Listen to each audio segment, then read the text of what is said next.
I think it's people over 10,000 tonight. 2,000 last year. So it was like, Sunday was 3 or 4,000. So it's like bigger. But I think the website,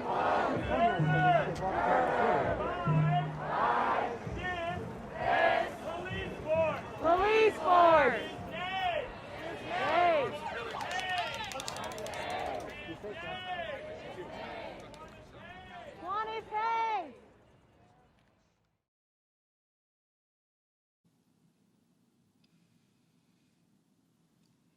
Year after year, we watch American citizens become silent, and people like me have to speak for those voices that were silent. Their lives were shortened through police violence. I often look all over the country at lives blinking out to the sounds of gunfire. I don't have to look far. Portland and its metro area hold silent voices, and I am willing to speak for them. I am now speaking for the dead.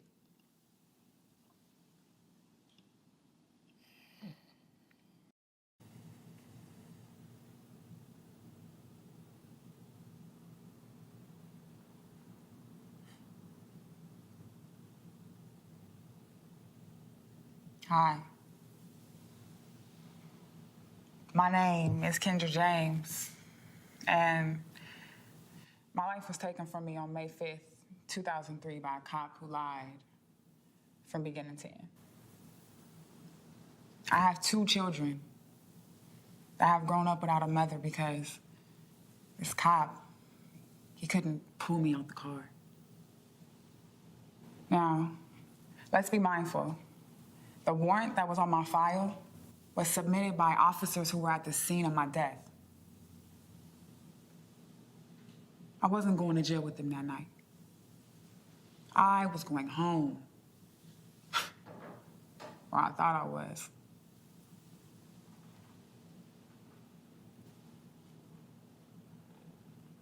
There was a lot of negativity in the media, in the community, about my narrative. I was young. I was just trying to have a good time. When he told me to get out the car, I said no. I wasn't about to let him handcuff me, get a free feel, and then take me to jail. I wasn't going to jail with them that night. Envision this. I'm 5'2". What was I, like 115 pounds? Officer McAllister said that he tried to pepper spray me first. And then his buddy on the scene, another officer, said that he tried to tase me.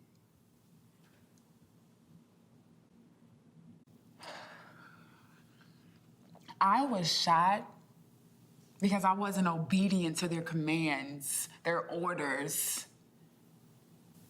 Because it's screaming. Is that what you call a request? Officers. If you want me to listen to your commands, y'all really gotta treat me better.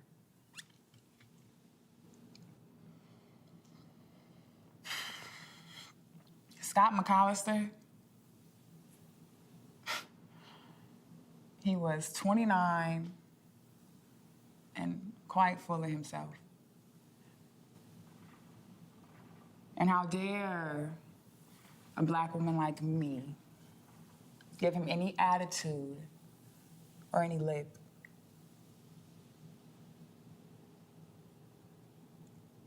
He had an issue with our rental car.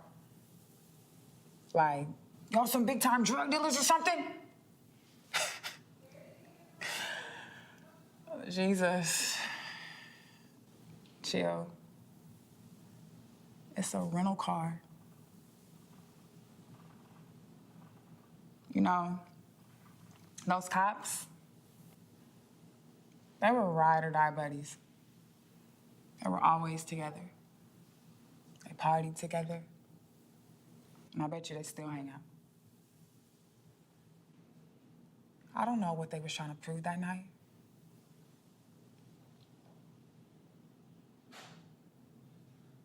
But I lost my life. I lost my life. I know there are so many people that miss me. My babies, they barely have memories of me. They were so young. You know, one of the most fucked up parts about it is, after I was shot, they pulled my body out the car and they handcuffed me.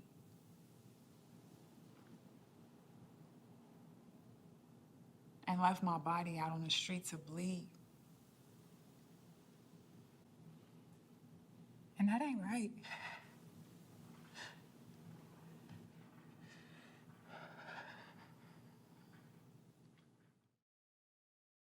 Kendra James almost killed a cop. Never, ever argue with the police. You gotta fight it later, legally. Kendra James was not armed. There has never been a time in this country when the majority of white cops thought it was a priority for their jobs to protect and serve Black lives. They command and control them, not protect and serve. What a crock. Kendra James was not in crisis. What do you want the police to do? Just stand there while getting shot at? Kendra James wasn't armed. She tried to run over a cop in a fog of cocaine-induced fear because there was a warrant out for her arrest. Lies. No warrant out for Kendra. It was for her boyfriend who ran away, and when she tried to move the car forward, the cop shot her in cold blood. Period, paragraph. Maybe there's nothing that can be done about it. Maybe the police act correctly, but sometimes they act like killer cops.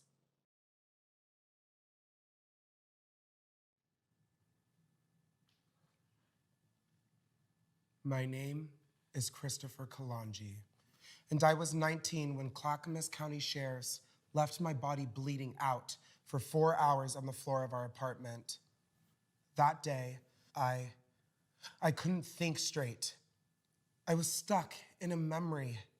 I was reliving the day the cops beat and arrested me while I was in Portland. I had to go to court about it later that day. I was too terrified to go. Wait a minute. Let me tell you about who I am. My family is from the Ukraine, and I speak Russian fluently. I like to help new Russian students because I know how hard it is coming here and learning a new language. I also practice martial arts, which taught me discipline and focus. It's not about violence.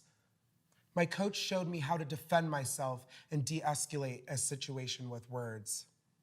You can tell I have a passion for social justice, and I loved history. Nobody could keep up with me when it came to the Constitution. I thought every citizen should know their rights. The framers of the Constitution created these rights for us to live by. It all started in that Portland park where me and my friends were confronted by police. And I guess I stood out to them because I knew my rights. But Portland police were not too happy with my knowledge. So they tried to beat it out of me. And after they did, they arrested me for some crime they made up. I was treated so bad that day that as the court day approached, my life seemed to spiral out of control. I kept thinking, they're going to kill me. If they get a hold of me again, they are going to kill me. I was breaking down little by little to the point that I couldn't breathe. I couldn't think. Fear was the dominant force within me. I remember my mother looking at me, not knowing what to do. No one could help. Not a longtime friend, a retired police officer, not my father or my mother, but they couldn't possibly understand the feeling I had within me. If I went to court, were they going to lock me up? Were these charges going to be on my record? I was so confused. What was going to happen to me? So I locked myself into my room. But I was still scared that they would think I was dangerous. So I stripped down to my underwear so they would know I was unarmed, and I waited for help. And help came, but they were the people I was afraid of. We talked through the door and finally seemed like they were making sense. Then they placed a ladder at the window where I was sitting, and I was beginning to climb down when I heard one of the cops say the judge wanted me arrested. Oh, fuck. Absolutely not. So I climbed back in my window. This pissed off the Clackamas officers. They kicked in the door, and the next thing I knew, I was lying on the floor. My stomach felt hot. I'm bleeding. Oh my God, there was so much blood. Then they threw in a tear gas or something like that. I wasn't sure. But everything was smoky, and I couldn't breathe. I couldn't do anything. I just laid there dying. They had just shot me, but they still threw me on my stomach and handcuffed me. They searched my room and my house and found the guns they always wanted to find. This would be their justification for shooting me later on. I kept thinking, I just want to see my mom and my dad. I want to see my brother again and all my friends waiting outside. Did the police care? I was still alive, and all I could think about is my family and my friends are just outside. Let them see me and me see them and say goodbye. My family is so near, and I couldn't even say goodbye. And that's not right.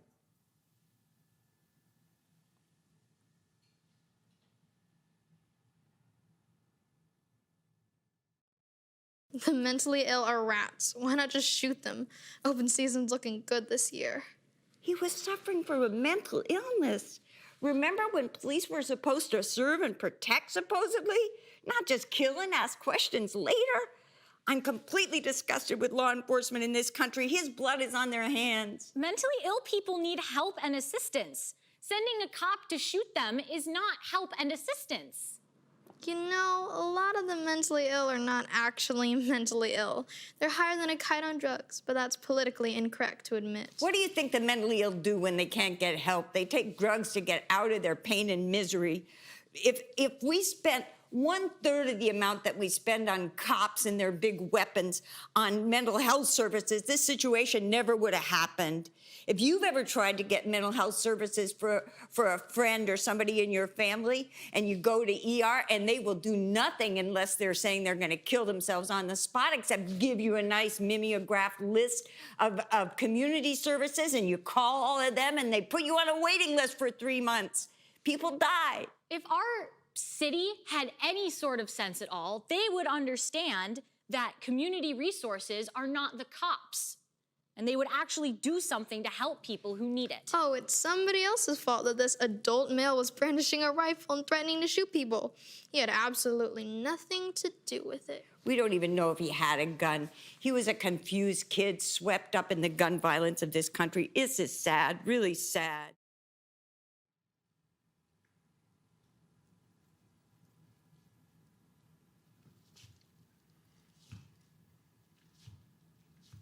My name is Jack Collins. Most people call me Champ. Champion Jack Johnson Collins. I was a fighter. No, not that kind of fighter. An amateur boxer on the club circuit. I won a few, lost a few, even went to Vegas one time. That was when my trouble began. I started drinking.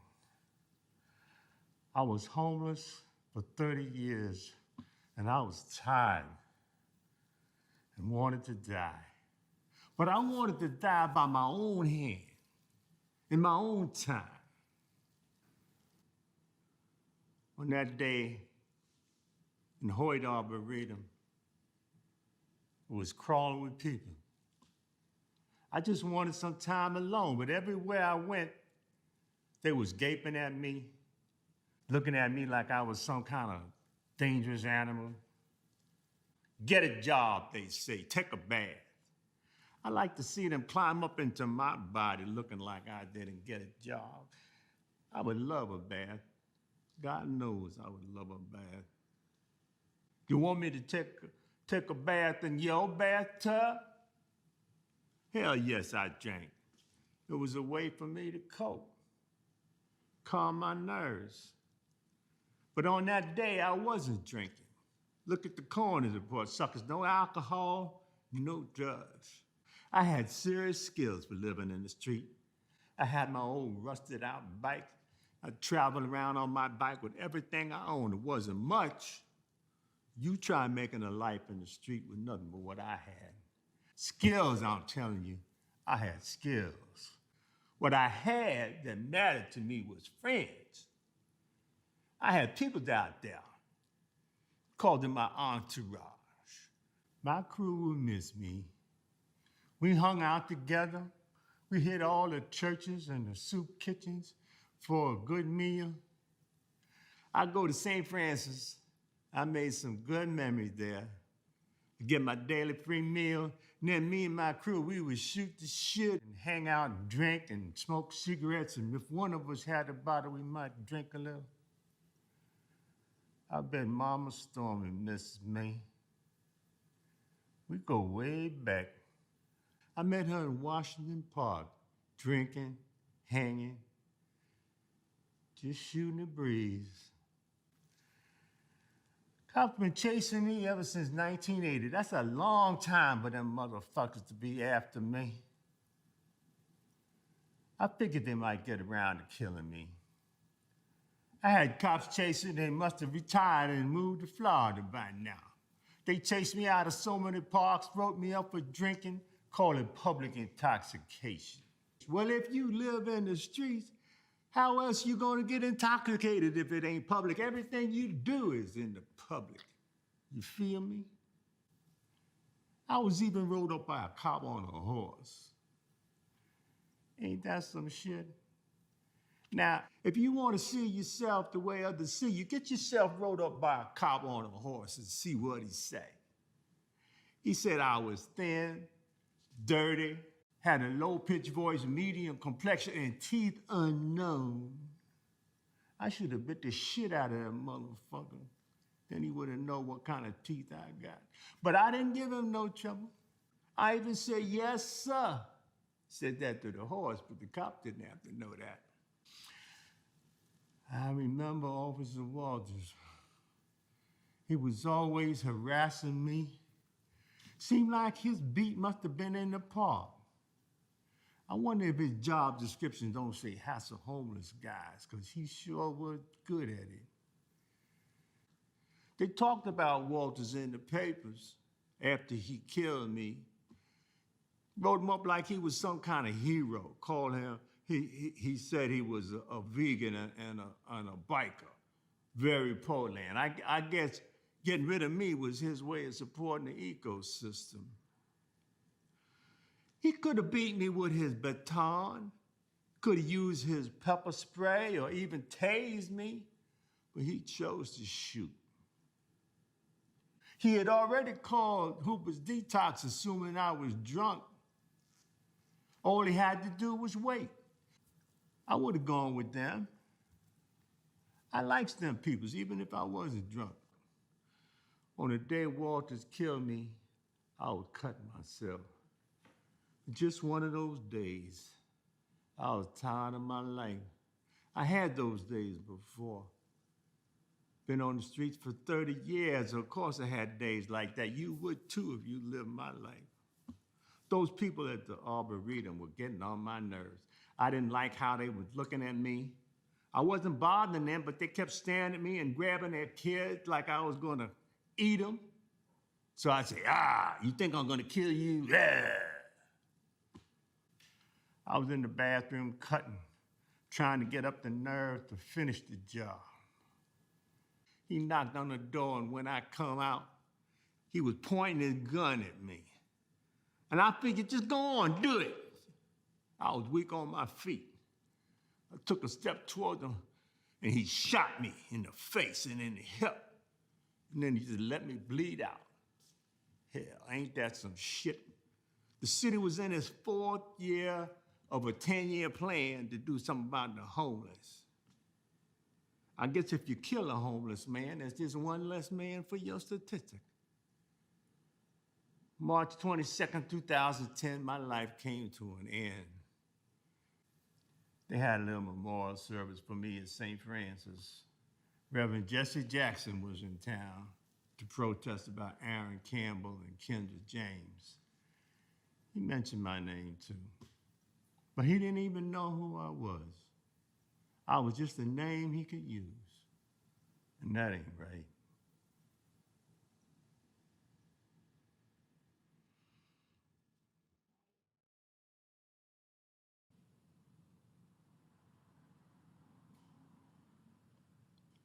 Hi, my name is Bodhi Phelps, and I was 22 when the cops killed me on May 24th, 2016. I was fighting a drug habit, but I loved life, and I was not a violent person. Actually, I kept everyone laughing. I did some things that were not quite right, though while I was doing them, they seemed fun. Falsifying checks was quick cash, and I just wanted to help my family. God, I wish I had listened to my mother. Then maybe I wouldn't have had Gresham cops on my ass so much. I knew my mother had my back. I had her back too. There was nothing I wouldn't do for that woman. There was nothing she wouldn't do for me. I can't really have her back now like I want to, but I do watch over her. I hope she can feel me. My mother and I were do or die till the end. We didn't expect the end to come so soon. I remember the day before I was murdered when my mother made the foolish decision to walk home from work. She walked 2 miles on an 8% downgrade. She knew it would be a rough trek. She knew her knee was bad. Now you see where I get my decision-making skills from. Well, anyway, when she finally got to the driveway, she began to call me, "Bodhi! Bodhi!" She was in tears. I ran out the door and I scooped her up. She told me there was no way in hell I was gonna carry her all the way up the driveway. Yes, I said the hell I am. And I did, with her fighting me the whole way. I carried her to the door and I wanted her to know I always got her. She stood by me when I was writing checks. Please don't look at me like you never did something that you were not proud of. Drugs was my problem. But I will tell you, my mother stood by me and worked to help me with this monkey on my back. If only she knew how hard it was to kick this habit. But I guess it didn't matter. She was still there, loving me. I love my mother and Tadpole so much. Tadpole is my sister. My mother and Tadpole are having a hard time with my death.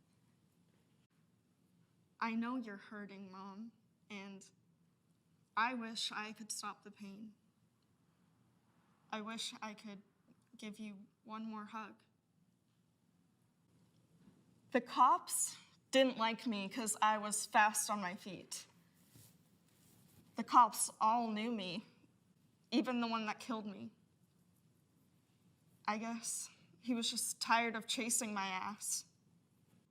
I wonder why those 2 cops couldn't get their story straight. One said I was coming at them with a knife, or 2 knives. The other said that my girlfriend was in danger. Didn't anybody notice they had 2 different stories on why they chose to murder me? Those cops took me away from people that I loved. No trial, no jury, nothing. I was only 22. No chance at a real life. And that's not right.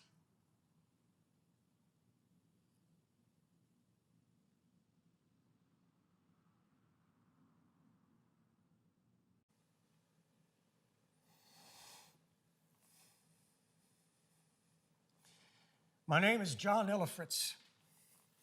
April 7th, 2018, I was murdered, military style, by a whole bunch of cops. I was having a bad moment in life, but it seems they didn't care. I felt like a test dummy for them to practice all their military training on. Boy, did the media have a field day with my character. Right after I was killed, they announced I was a white supremacist. The truth is, I spent some time in prison, and for my own protection, I needed to join something, and a white gang, the European kindred, is all I could get into. But here goes the media with letting the world know that I went that way. I'd like to know how they knew. When I got out of prison, I walked away from that gang, but they didn't walk away from me. Oh, here's another label the media attached to me. Homeless. I lived with my wife and my daughter. We were not homeless. They said a whole lot of stuff just to justify the cops' execution of me. I love this. The cops feared for their lives. I feared for my life, and it was justified. And this makes me laugh. The city said it was my fault I was executed. I bet a lot of you saw the video of them killing me. Do you think it was my fault? I cowered alone in a corner, fearing for my life as they surrounded me. How can people think that Portland cops are doing their job when they're wiping us out left and right? Nothing was a capital crime. Okay, I was driving fast. Who gets killed for that? I was cutting myself, not anyone else. Most of what the cops had against me was failure to appear and eluding police. They knew I was good at getting away from them. Were they trying to just stop me from eluding them forever? Well, it worked. I won't elude them anymore. I watched my wife struggle with life, and I wish I could just hold her and let her know it will be all right. I watch her go through sleepless nights, hiding her pain from our daughter. For the rest of my life, my daughter's last memory of me will be watching that video. She can see the fear in my eyes. She can watch them kill me over and over again. I don't want her to relive that. Or seeing me, her dad, the strongest man she knew, hovering in a corner, shaking with fear. I'm sick with that thought. I'd rather think about what was good for us as a family. We used to watch movies together. My fondest memory, other than getting married and having our daughter, was sitting with them watching Gone in 60 Seconds, True Romance, Megamind, which made us laugh so hard, 30 Days of Night, which I thought would make them jump out of their skin, and Despicable Me. For that movie, I did the Gru dance. And my wife and my family had a good laugh. We would sit on the couch, me and my wife at opposite ends, but we still held hands like young lovers. Those hyped up cops with something to prove removed a husband and lover and father and protector from this world. My wife is a widow, and my daughter is an orphan, and that ain't right. It's Portland. Why did they just call a social worker, then give the guy with the knife a free apartment? Although he didn't do what the cops told him to do, he had a freaking tiny knife. And you got 15 cops, one citizen high on meth, a whole room full of people in that day center, and he was hit with 9 bullets. We treat wild animals better than that. If there had only been 2 officers, the outcome would have been the same. A guy rampaging at police with a knife of any size is going to end the exact same way. He's dead. It was justified. It's over. Dude did it to himself. Hashtag misplaced sympathies. Thank you, officers. People just need to understand that there's no such thing as a justifiable police shooting in the city of Portland. Never, ever, ever. The officers acted in a selfless and heroic manner to protect others.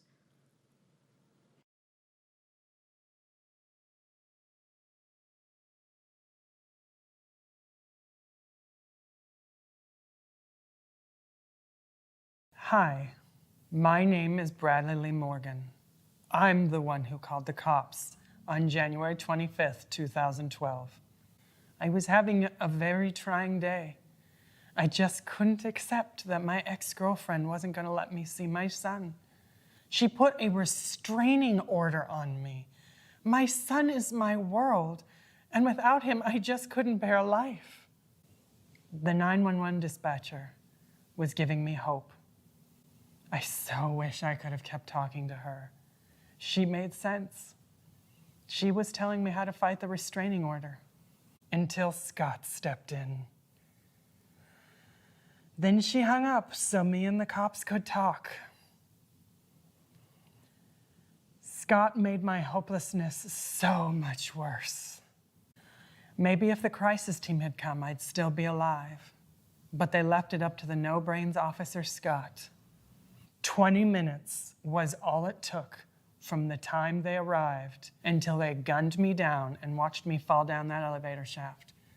What I don't understand is how come their supervisor waited until after they shot me to call the negotiation team. I lay there for hours. They had to get a ladder to get my body out. Do you know how my mother found out what happened? The Oregonian called to ask her about me. The cops didn't have the decency to call to let her know what happened. As I lay there, my life flashed before my eyes. There was my sister winning first prize in a beauty contest. We got a trip to California, and her and I were having so much fun in the hotel swimming pool. I tossed her over the side of the water slide, and she squealed with happiness. I was only 21 months older than her. We were so close. We were almost like twins. My mother and sister are going to have a hard time being at the parking garage at Southwest 3rd and Morrison, where it all happened. You know, I know, my family knows. When I called 911, it was a call for help. Scott and Holbrook tortured my mother for years. They would go to the McDonald's where she worked almost daily for 7 years. Do you know how fucked up that is? If I could, I'd haunt their families daily. I know that ain't right, but the way they killed me is so wrong. All this came to crisis because of my baby's mama. She knew I wanted to be around my son, so she got a restraining order to keep me away. All I wanted to do was be part of my son's life. But now he'll grow up without his dad, and that ain't right.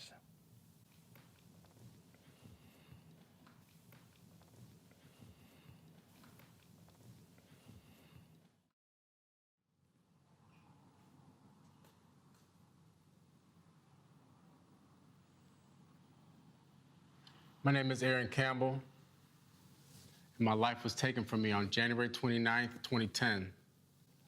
I was surrounded by hella cops, more than you could count. One cop, Luton, set me up with a beanbag before this other pig, Ron Frashauer, finished me off with a bullet to the back. You know, I told them I was having a hard time. My brother Timothy just died that day, and we was close. I was with him every day in the hospital, feeding him, holding his hand. He had been sick for a long time. Then he died that morning. A few hours later, my mom lost 2 of her sons in one day. Can't imagine what she's going through. I wish I could just come down and put my arms around her. I miss you, babe. Thank you for being there with me on my last night. I'm sorry it didn't turn out to be a good night for both of us. I forgive your auntie for calling the cops. I know she didn't think it would turn out the way it did, though. My baby's mom told them I was having a hard time the night before and that I was okay now. I wish they would have listened and just left. Then they tried to interpret the text messages between me and her.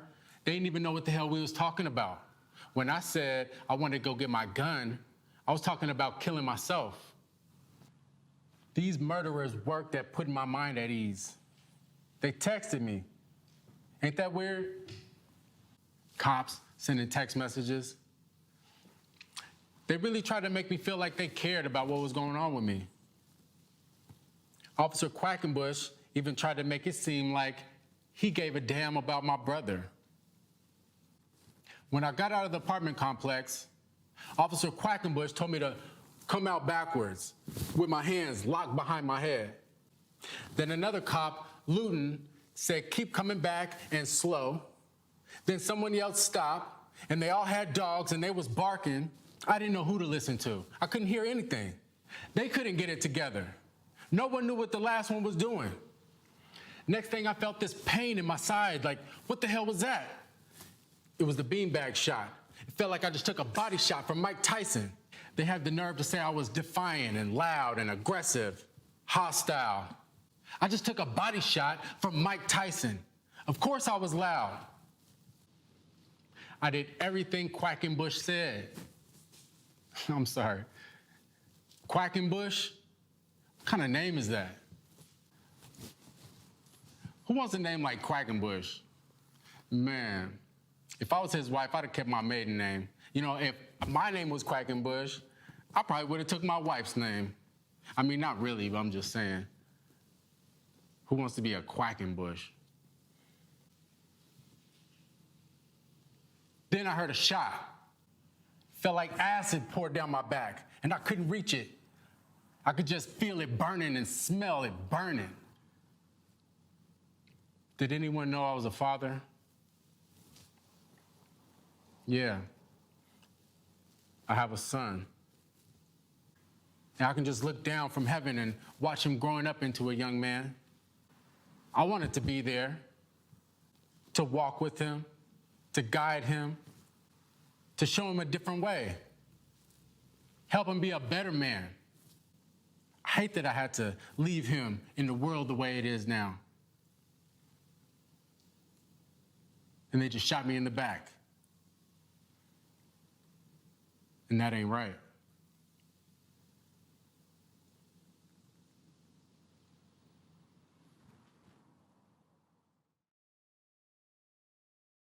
Thug. When something like this happens in your family, you remember you called him a thug. People in my family don't ignore police instructions. If he wasn't a threat to the officers or bystander, then he shouldn't have had to die from a bullet in the back. He should have been arrested, charged, tried, and if found guilty, punished accordingly. I knew Aaron. He was a good man. He was very depressed because his brother had just died. He didn't threaten harm to anyone but himself. Why was he shot? There were no threats made to the police. He had no gun. Why did the police feel like their life was in danger from an unarmed man with his back turned and his hands on his head? This is a clear case of murder. There's no way around it. They need to be charged and tried and sent to prison. Oh my Lord, can this person even read? Aaron was a good man? He clearly was not. I have no trouble believing a person can be good and still make mistakes, unless we're to be held to a standard of perfection or death. You must have some life criminal buddies, or perhaps you are one yourself. I'd like to know when the overriding principle in law enforcement became the safety of the police officer rather than the safety of the public. Yes, including those who haven't yet been indicted or convicted of a crime. Mr. Campbell was repeatedly told to stop coming towards the officers. Had he followed instructions, he never would have been shot. It looks like Campbell was attempting to follow contradictory orders from different officers. You try walking backwards with your hands up in the air on a dark night with steps all around and projectiles being shot at you. I bet you can't do it. The grand jury correctly found Freshour innocent. Of course, the grand jury found a police officer innocent. Grand juries find less than 1% of police guilty. Yet we all know that a prosecutor can indict a ham sandwich.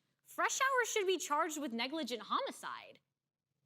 Freshour should not be allowed to carry a gun, let alone be a cop. When you shoot someone in the back with an AR-15 in your hands and someone is running away from you, it is murder.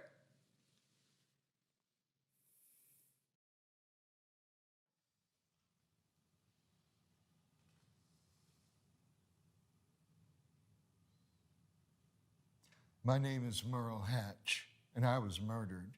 Yes, murdered.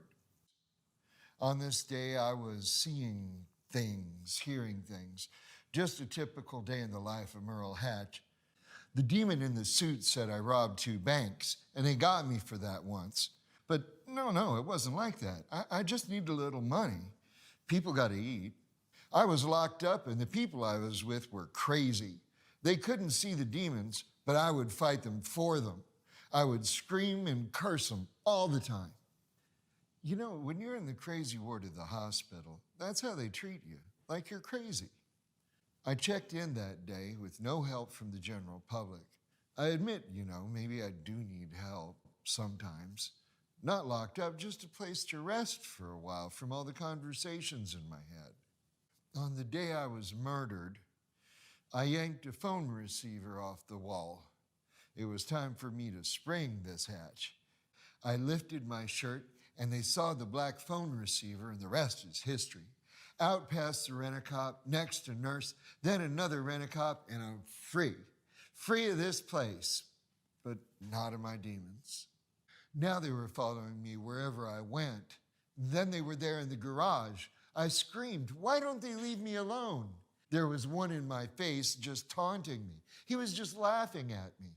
The ones in my ears were screaming at me, asking me, what am I gonna do now? I said, I want you to come get a piece of me. I wasn't taught to start a fight, but I can definitely end it. I kept hearing them laughing at me. I was gonna beat the hell out of them. I said, get closer and do something. I knew they were too scared to make the first move, so I came charging at them. Then, all of a sudden, I heard this popping, and I felt this searing pain. The demons have got me. The lights were out by the time the hound from hell dragged me around the parking lot. I don't hear or see demons anymore. They gave me 6 rounds from 2 9mm. Although the demon called Hurst, he had an AR-15, but he missed because his dumbass wasn't even trained to use a rifle. You know, all this happened within 12 minutes of their arrival. The demons won, and that ain't right.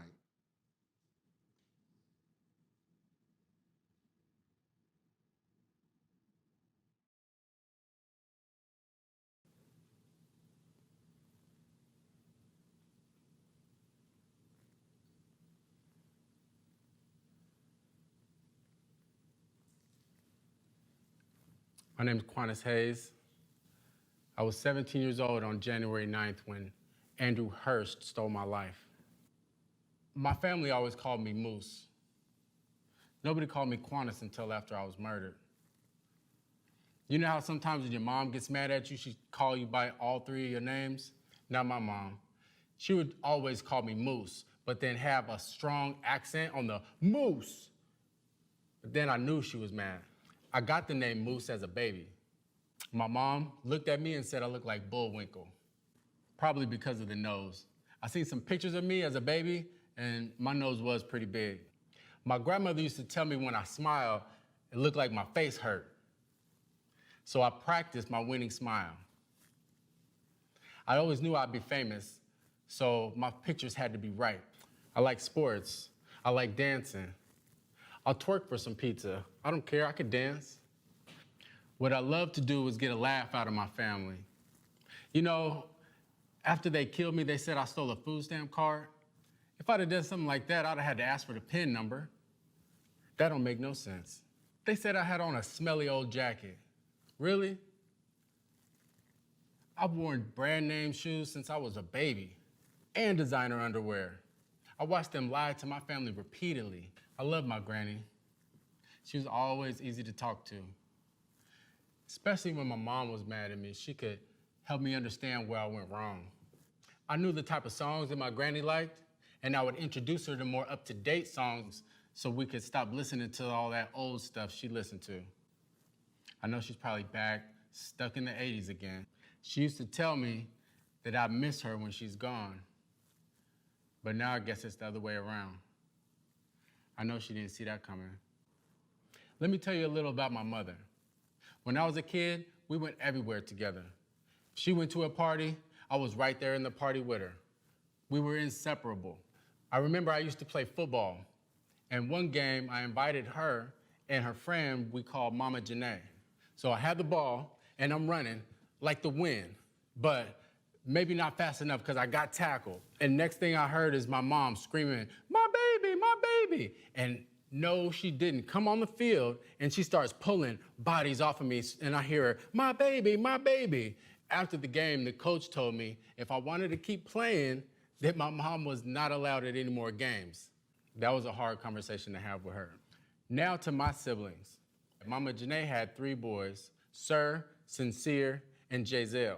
And my mom had Nevaeh, Adonis, and Prince. Later, Blessed, who I really didn't get to know, and then my little sister Kevmia, who was born after my murder.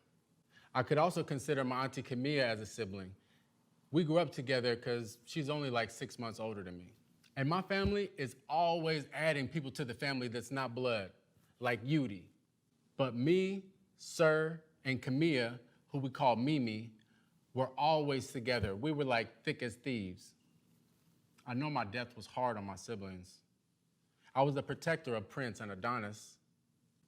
I'm gonna stop talking about my siblings now because it's kind of hard. I know my granny remembered when I came to her job. I introduced myself as Moose the Pimp. Well, people always called me Moose the Pimp, and I ain't mind, I kind of liked it. So then she went to take me to meet the president of the school, and she told me, "Well, you better not tell him your name is Moose the Pimp." So when I met the lady, I said, "Hi, my name is Quanis." But I said, "Come here." And I told her, "But they call me Moose the Pimp." Like my granny couldn't hear me, but she did. She was embarrassed, but she said, "Don't worry, I'm gonna handle this in the elevator." And I knew what that meant. People think that because my mother is a single mom, that I didn't have male role models, but that's not the truth. I had 3 uncles, Uncle Stevie, Uncle Garland, and Uncle Wino, who was always around. I also had a great uncle named Uncle Ronnie, who was always with us no matter what state we lived in. I also had a cousin who was like an uncle named Boogie. Boogie's the one who used to have me calling myself Moose the Pimp when I was little. Because every time he'd bring a girl around, I'd be right there with her. So yes, I had males present in my life, and they were good to me. You know, this is really hard to talk about, all this stuff with all these memories rushing at me. I always wanted to be an adult. I always wanted to be grown. I was so close to being 18, but now it's like I'm an eternal 17 years old. And that's not right.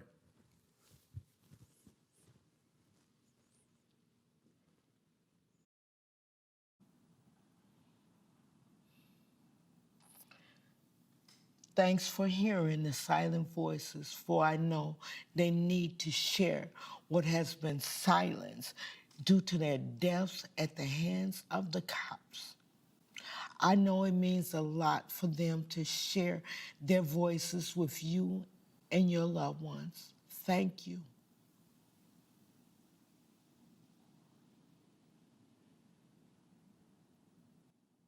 We won't stay quiet.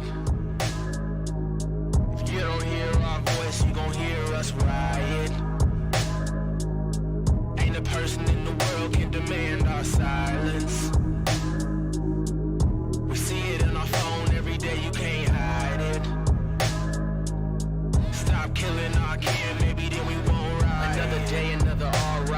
Watched them kill George Floyd, that was first degree, but they only got charged with the third. We ain't been heard, so you see there's no peace in me. Just want to be treated like human beings. Too many years we've tried peacefully, but in outlaws all you see in me. Either way, so I'm shedding all decency. This time we gon' stand our ground, fists in the sky and we won't back down. My blood beats red and my skin is brown. Can't change who I am cause I'm way too proud. So once again we gon' stand our ground. Either way this ends right here, right now. If you ain't hear us